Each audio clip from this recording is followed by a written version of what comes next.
एक बूढ़ी माँ अपने कमरे में सो रही थी। तभी उसे बेटे और बहू के कमरे से उनकी बातें सुनाई दी। बेटा कह रहा था, मुझे मुंबई में नौकरी मिल गई है, लेकिन हम तीनों वहां नहीं रह सकते क्योंकि कमरा छोटा है और दोनों जगह का किराया हम नहीं दे सकते। तो क्यों ना हम माँ को वृद्धाश्रम छोड़ दें। ये सुनकर बुजुर्ग माँ की आंखों से आंसू आ गए और वह सोचने लगी कि अभी 1 साल भी नहीं हुआ बेटे की शादी को और बहू ने उस पर अपना रंग चढ़ा दिया। तभी दूसरी ओर पति की बात सुनकर पत्नी बोली, नहीं, मैं और सासू माँ यहीं रहेंगे।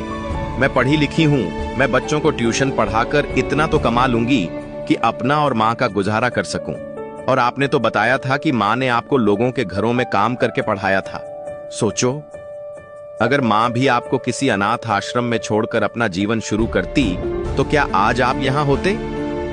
आप मुंबई में जब सेटल हो जाना तो वहां पर एक बड़ा कमरा ले लेना, तब हमें भी बुला लेना। वैसे भी माँ वृक्ष समान होती है, वो सिर्फ छाया ही नहीं फल भी देती है। बहू की बात सुनकर माँ की आंखों में आंसू आ गए और उसे भी समझ आ रहा था कि उसे बहू के रूप में एक बहुत अच्छी बेटी मिली है। दोस्तों, कहानी का भाव यही है कि सास बहू का रिश्ता भी माँ बेटी का रिश्ता है। अगर कुछ प्रेम और सम्मान देने की कोशिश हो तो सच में ये रिश्ता बहुत प्यारा है, जो घरों और परिवारों को जोड़ने में एक महत्वपूर्ण भूमिका निभाता है।